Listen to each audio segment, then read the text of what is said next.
Shalom, shalom, bien-aimés dans le Seigneur, chers téléspectateurs et internautes, bienvenue une fois de plus à ce programme d'étude de la parole de Dieu, qui est un programme hebdomadaire.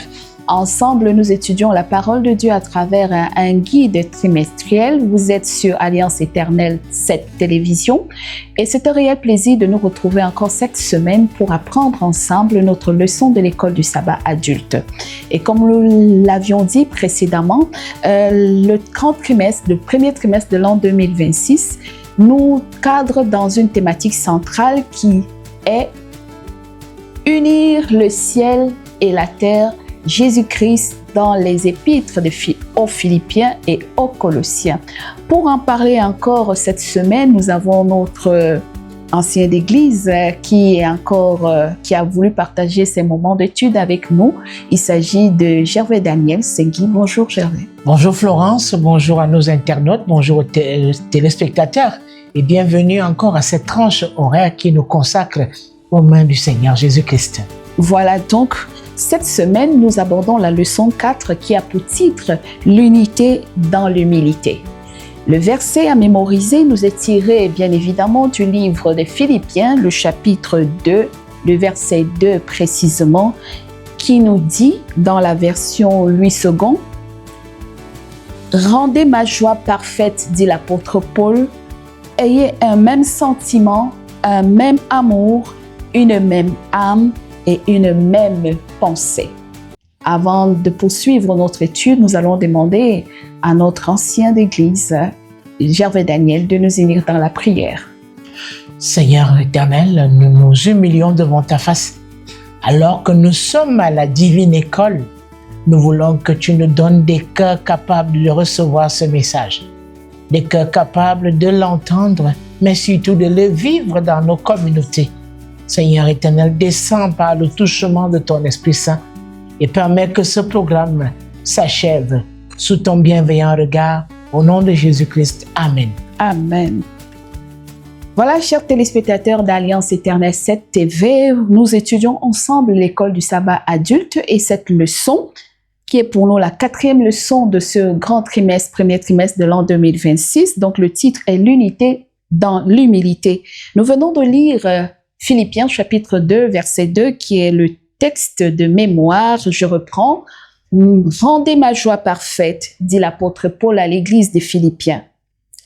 Ayez un même sentiment, un même amour, une même âme et une même pensée. » L'idée centrale de cette leçon traite du besoin fondamental que nous devions avoir pour renoncer complètement à notre ego, faire mourir le moi, afin de développer un caractère d'humilité qui nous identifie véritablement comme des disciples transformés par le renouvellement de la grâce en Jésus-Christ. Comment donc parvenir à cet exemple d'abandon et de renoncement de soi tel que l'apôtre Paul nous le partage à travers l'expérience ou le personnage type de notre foi Jésus-Christ? Nous avons tout au long de la semaine abordé des thématiques différentes. La première s'agissait de la désunion dans l'église de Philippe ou à Philippe. Alors, lisons tout d'abord de Philippiens chapitre 2, de versets 1 à 3. Que nous dit l'apôtre Paul? L'apôtre Paul déclare dans ce livre de Philippiens chapitre 2, au verset 1 à 3, il est écrit « Si donc il y a quelque consolation en Christ, il y a quelque soulagement dans la charité, s'il y a quelque union d'esprit, il y a quelque compassion et quelque miséricorde, rendez ma joie parfaite, ayant un même sentiment, un même amour, une même âme, une même pensée. Ne faites rien par esprit de parti ou par vaine gloire, mais que l'humilité vous fasse regarder les autres comme étant au-dessus de vous-même. Parole de l'Éternel. Voilà, l'apôtre Paul pleure de ce qu'il apprend, de ce qu'il entend, de ce qui se vit dans l'église à Philippe. Quels peuvent être les facteurs de tout? Peut-être Paul cite un ensemble de choses, mais est-ce qu'aujourd'hui on ne peut pas identifier les pleurs que Paul a exprimés à une époque, 4e ère, qui symbolisait l'ère ou le premier ère de l'ère chrétienne, est-ce qu'on ne revit pas les mêmes choses à la génération présente de l'Église chrétienne? On peut appeler Paul là, notre contemporain, même s'il n'est plus là aujourd'hui. C'est comme si il avait, et c'est pour ça que nous rendons gloire à Jésus-Christ, parce que il nous a tout donné dans sa parole. Les mots qui minent l'Église de Philippe à ce moment-là sont ceux que nous vivons aujourd'hui. En réalité, l'Église est appelée à être le corps de Christ, donc à former un tout bien organisé. Mais malheureusement, il est à noter que donc, la gloire personnelle. Et voilà, il parle du manque de compassion, le manque de compassion, le manque de charité, le manque d'union d'esprit, le manque de miséricorde. Florence, vous savez, nous nous sommes retrouvés là. Pourquoi? Parce que c'est le Christ qui nous a unis, qui nous a appelés. Nous avons été sauvés tous. Mais d'où vient-il qu'aujourd'hui, nous voulons faire de Christ le mien uniquement et non celui de Florence? Or, dans avec la belle excuse, la belle excuse de la foi individuelle, le salut individuel. Voilà. Mais Christ est mort pour tous les pécheurs, pour tous les humains. Et dans une communauté, on doit ressentir le même esprit, le même amour, la même pensée. Nous l'avons noté la semaine dernière en disant, si l'orteil souffre, le cœur ne peut pas dire c'est pas mon problème. Alors Paul se rend compte que dans cette communauté, d'après les rapports qui lui parviennent, il y a des individualités. Il y a un individualisme à outrance. L'ego, le moi. Le moi, qui prédomine au lieu de faire régner le tout. Nous devons compatir, c'est-à-dire ce que mon frère ressent, ce que mon frère a comme problème devient mon problème. Ça devient ma difficulté et je partage cela et non me mettre à l'écart et me moquer de cette personne ou alors n'en faire aucun cas. Et c'est ce qui se passe actuellement dans nos communautés, malheureusement. Mais est-ce qu'il est possible de vivre ce verset de Philippiens chapitre 2, le verset 2 qui nous dit « Ne faites rien par esprit de parti ». Parce que justement, si on parle de désunion, c'est parce que dans nos communautés, dans nos familles, dans notre société, c'est cet esprit, vouloir toujours faire tout par esprit. Je suis d'Apollos, tu es de Barnabas, je supporte tel pasteur, je supporte tel ancien, je suis avec tel frère et sœur. Alors, tous ceux qui ne partagent pas mes convictions ou mes pensées, je les mets de côté et c'est pas un peu ça qui met en mal l'unité dans la foi, dans l'Église. Vous le dites si bien, mais arrêtez, posons-nous la question. De qui Christ est-il? Or, nous sommes tous de Christ. Qu'enseigne Apollos, qu'enseigne Paul, qu'enseigne tel ou tel pasteur. Une seule foi. Nous avons un message commun. Le Seigneur Jésus-Christ nous a aimés. Il est mort pour nous, il est ressuscité, il est allé nous préparer des places et il revient nous prendre, pas me prendre moi seulement. C'est vrai que je dois faire tout ce qui est à mon possible pour que je sois sauvé, mais aussi aider mon frère pour qu'il parvienne au salut, à la sanctification sans laquelle personne ne verra Dieu. Alors je ne dois pas être fier de le voir se battre avec un péché qui peut lui empêcher d'atteindre la félicité. Mais bien au contraire, je dois être un pont, un relais pour lui, quelqu'un qui l'aide. Vous voyez, c'est comme la course. Paul aime utiliser ces images de la course d'un sportif. Moi, j'aime la course des relais. Nous sommes 4. Mais à la fin, il y a une seule médaille qui revient à toute l'équipe. Le premier courra passe au deuxième, ainsi de suite. Et nous nous battons pour que le dernier arrive, le premier à la ligne, à franchisse le premier la ligne d'arrivée. Et quand il franchit le premier la ligne d'arrivée, c'est toute notre équipe qui remporte la seule médaille d'or. Donc, regardez aujourd'hui, est-ce que vous vous rendez compte que dans certaines communautés, des chorales s'empoignent? Pourtant, elles chantent pour la gloire de Dieu. Dans une même église. Dans une même église. Mais il y a une espèce de concurrence. C'est chacun qui veut briller pour elle. Quelqu'un vous dira, quand c'est tel pasteur qui viendra dire le message, je vais aller uniquement. Mais quand c'est tel ou tel pasteur, mais qui est-ce qu'il prêche? Il prêche Jésus-Christ crucifié, ressuscité, et qui revient bientôt. Et c'est ça le seul message. D'où je me mets à la place de Paul, qui ne comprend pas comment ceux-là qui se disent tous enfants de Dieu, qui se disent chrétiens, parviennent à ne pas s'entendre. Parce que chacun veut faire prévaloir quoi? Son argument. Il faut qu'on comprenne ce que j'ai dit. Voilà. Et là, il faut le faire taire. Ah, Suzy, on a un moment qui parle d'une intervention chirurgicale. On va y arriver. Voilà, certainement, je vous laisse conduire cela.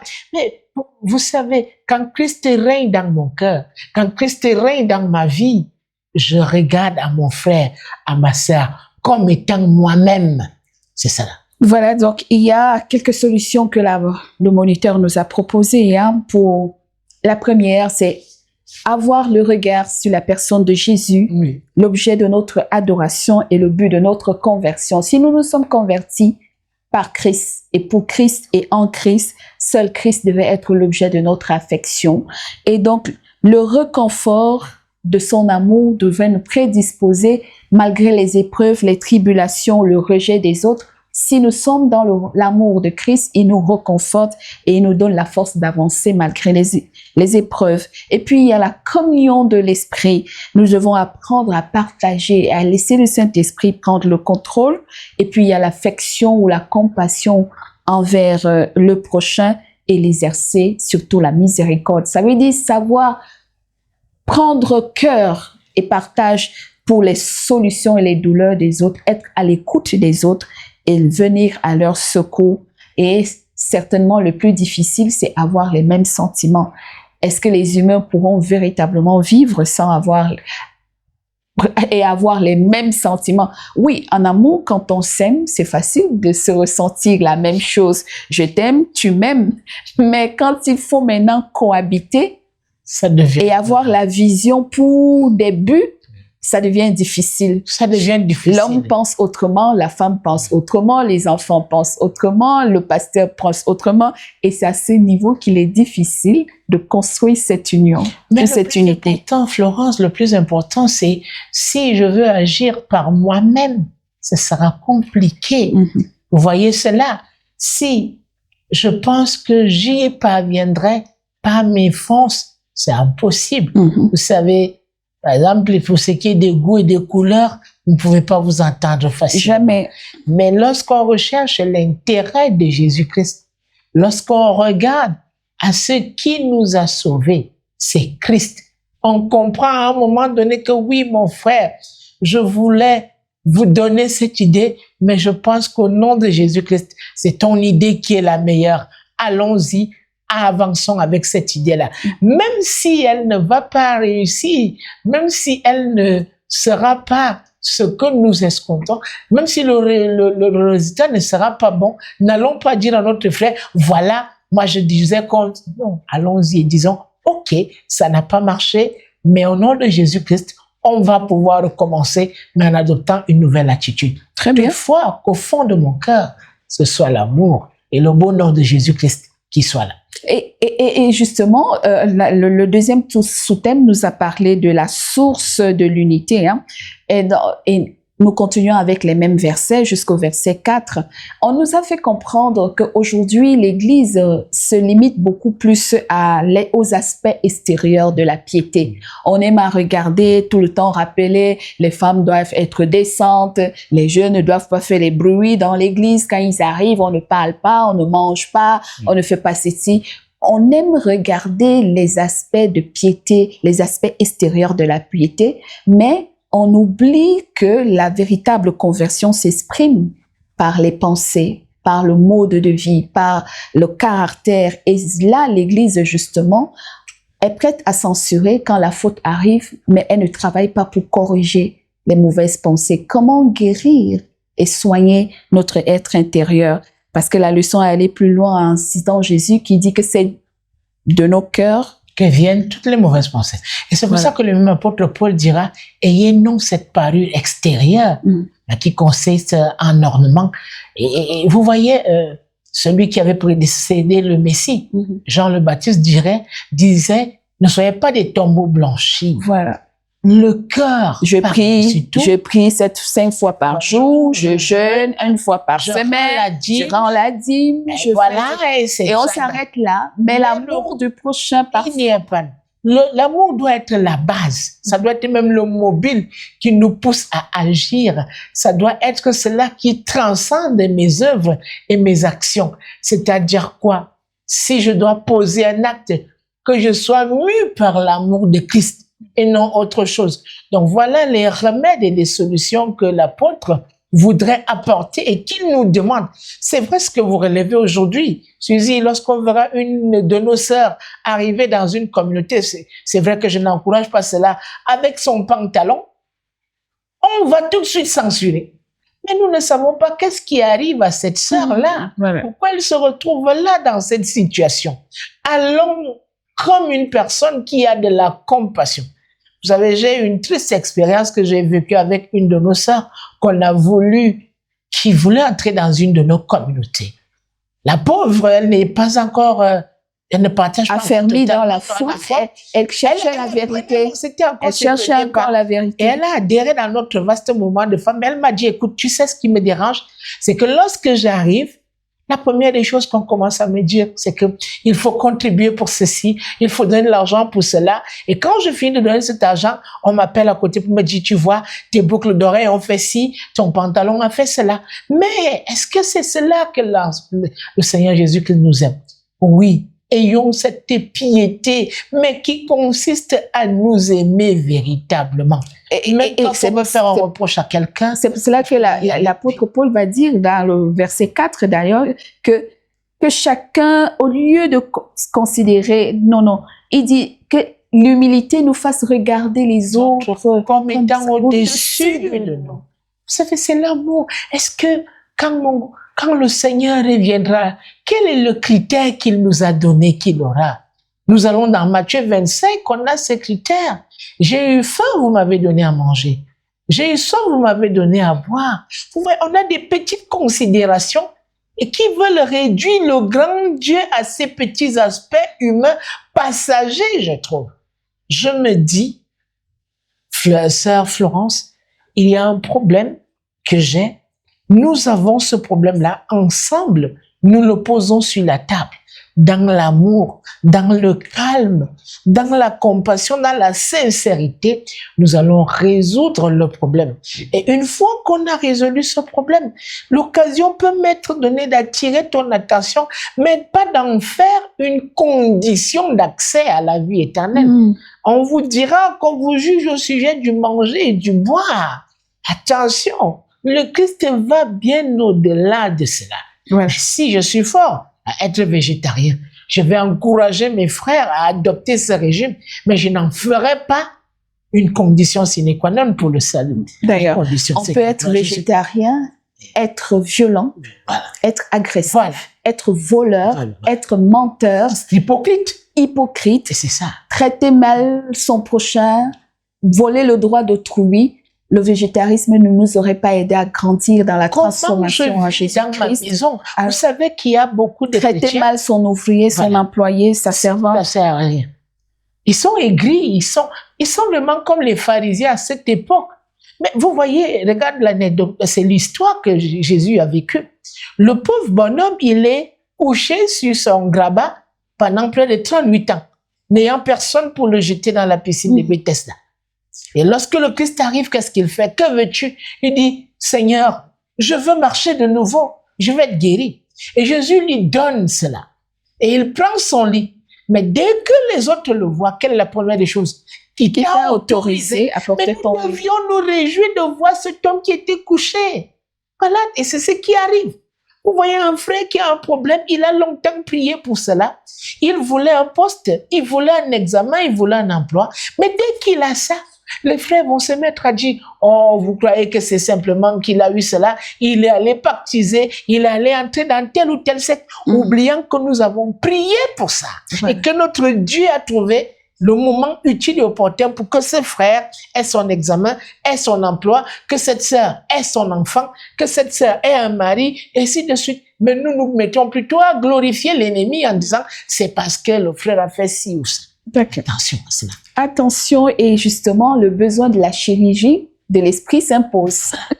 C'est parce que la leçon a fait une anecdote entre le fait que nous soyons beaucoup plus connectés aux écrans. Et d'ailleurs, il y a eu des expériences technologiques, scientifiques qui ont poussé au point où on connecte des ordinateurs à des cerveaux humains pour voir comment comprendre d'abord comment ils fonctionnent, mais aussi pour guérir des personnes de certaines maladies comme l'épilepsie, l'Alzheimer, ainsi de suite, la maladie de Parkinson.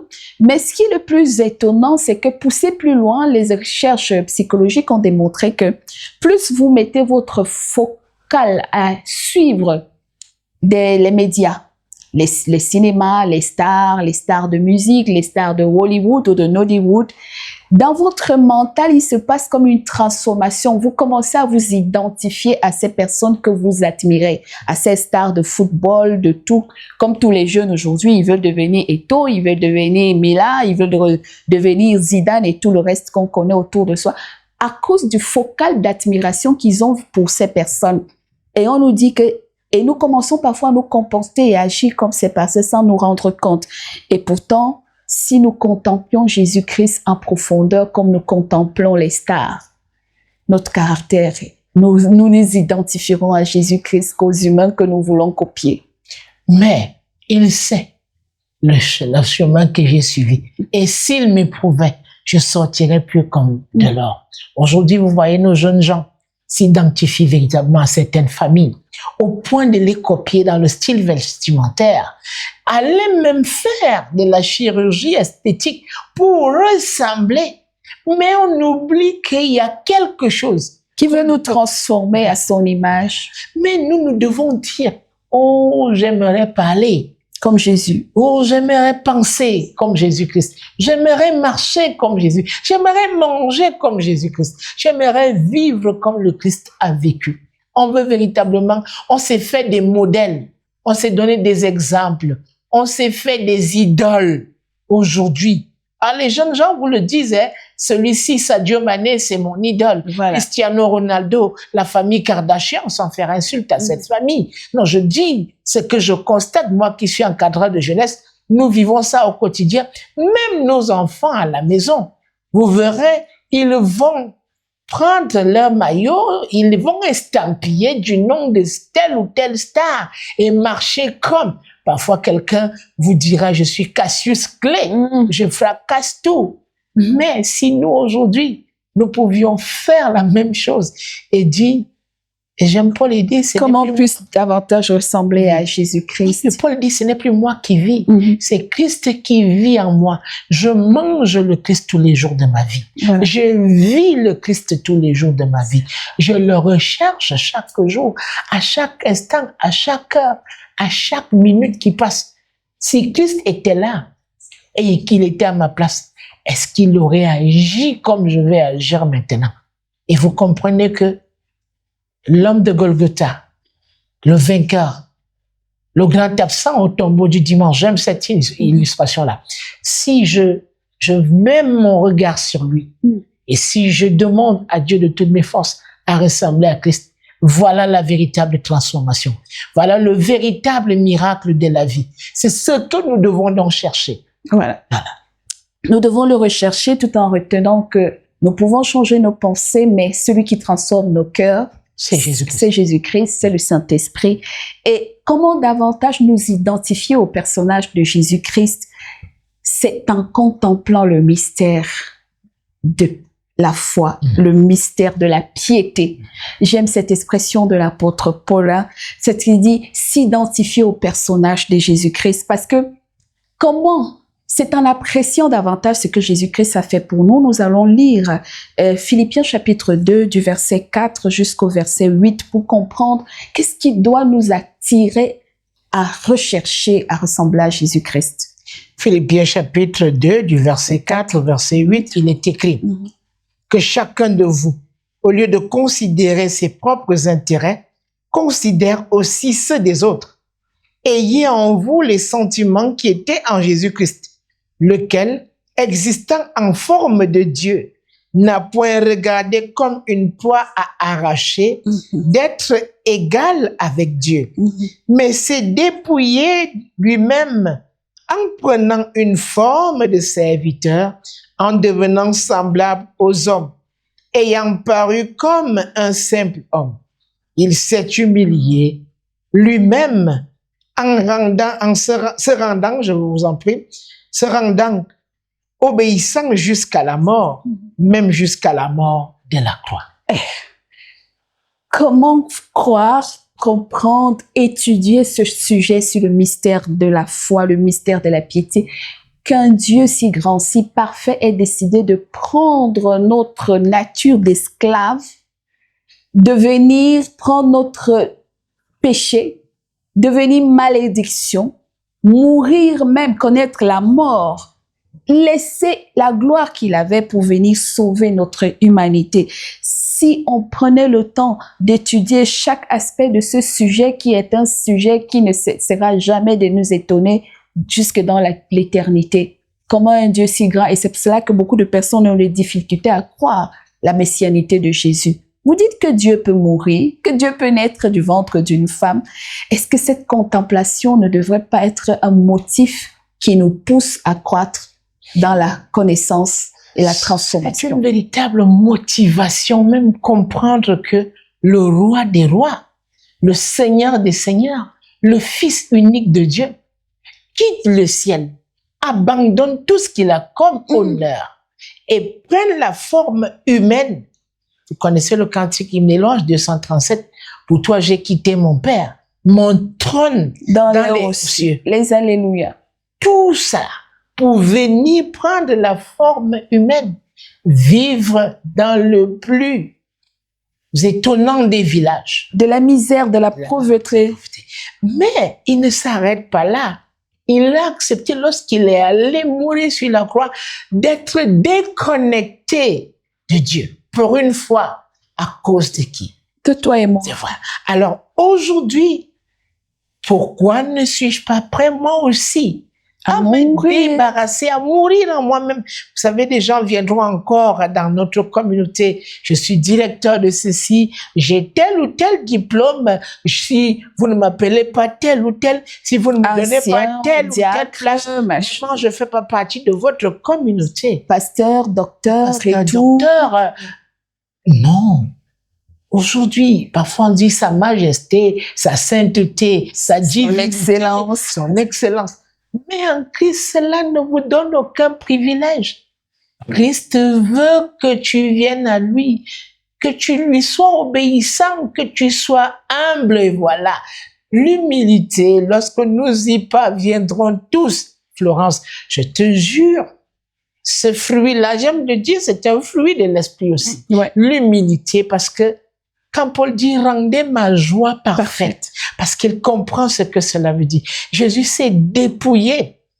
C'est comme si des gars viennent, ils te dépouillent, t'enlèvent tout ce que tu as. Mais là, c'est toi-même. Tu te débarrasses de tout ce que tu as comme honneur, que tu as comme connaissance, que tu as comme suffisance, comme tu as comme gloire. Et tu te dis, Seigneur, je me fais tout petit. D'ailleurs, je le suis. Marche sur moi. Je suis. Et je regarde à mon frère, je regarde à ma sœur. Nous sommes égaux devant le Christ. Il n'y aura pas une prééminence dans le ciel. Et d'ailleurs, pour finir, et on va jusqu'à plus loin pour dire que tel il a pris notre place, il est devenu serviteur de nous. Aujourd'hui, par son moyen, par sa rédemption, Jésus-Christ met toutes les arts de son esprit et de là son amour pour nous sauver. Il est à notre service. Comment nous pouvions aussi, après avoir revêtu le personnage de Jésus-Christ, nous rendre utiles au service des autres? Une fois que vous avez revêtu Christ, ça va aller de soi. Quand quelqu'un en Christ, il est une nouvelle créature. En réalité, il ne vit plus pour soi, comme dit, il regarde les intérêts des autres au-dessus les siens. Si tu constates encore ces phénomènes-là dans ta vie, je préfère parler de la mienne, c'est que je n'ai pas encore revêtu le Christ. Parce que celui qui est en Christ est véritablement changé. Il est transformé, c'est ça, vous avez parlé du mystère de la transformation. Un peu comme cette chenille qui rentre dans son cocon. Mais qu'est-ce qu'elle devient? Un beau papillon qui est utile à la société. Mais si vous êtes le serpent qui effectue sa mue, se débarrassant de ses écailles, il devient plus violent qu'avant. Et c'est ça qui arrive. Mais non, je dois aller me jeter à la croix du Christ, aller briser mon ego, j'allais briser mon égoïsme, ma personnalité. Et là, je laisse Christ. Quand Christ est en moi, ma vie a changé. Non pas l'aspect physique, mais c'est le caractère. Il devient le caractère d'amour. Je marche joyeusement. Je me préoccupe du sort de mon frère, de ma sœur, pas pour m'en moquer, mais pour l'aider lui aussi à parvenir à cette félicité-là. Parce que c'est ça qui nous amène, qui nous pousse.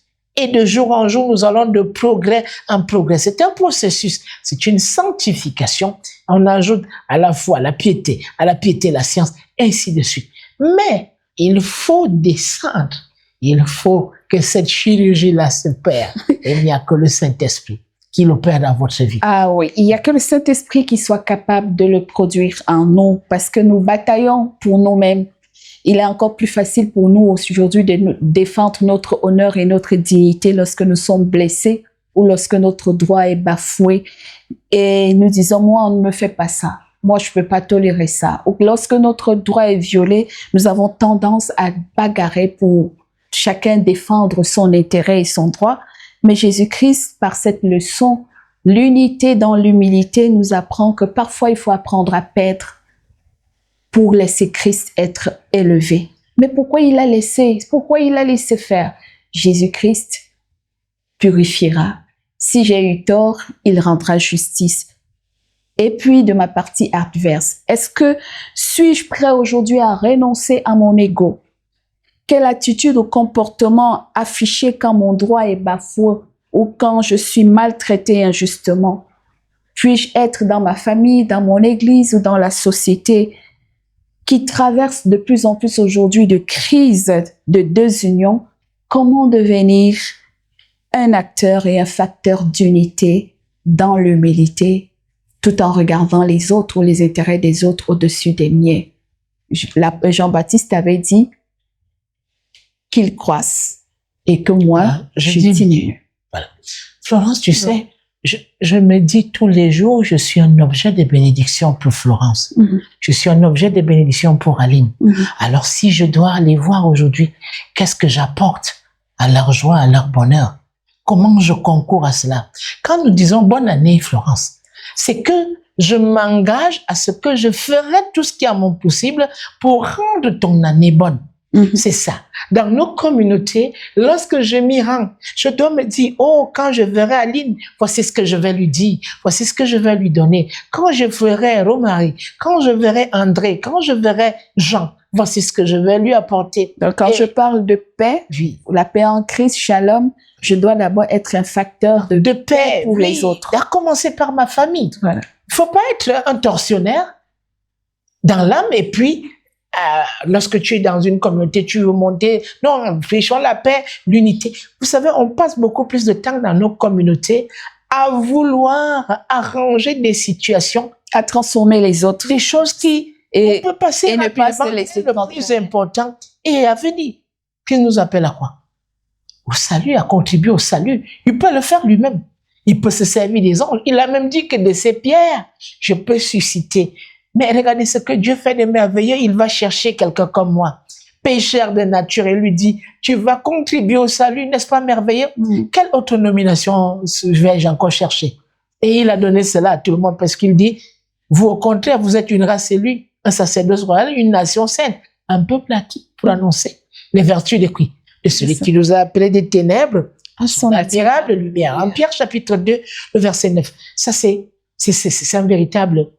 C'est une motivation pour moi et je dis encore que ces leçons ne passent pas, qu'elles restent et nous verrons des communautés transformées. Merci à l'apôtre Paul pour avoir pensé à ça. Merci. Je voudrais achever avec nous la reprise de ce verset à mémoriser.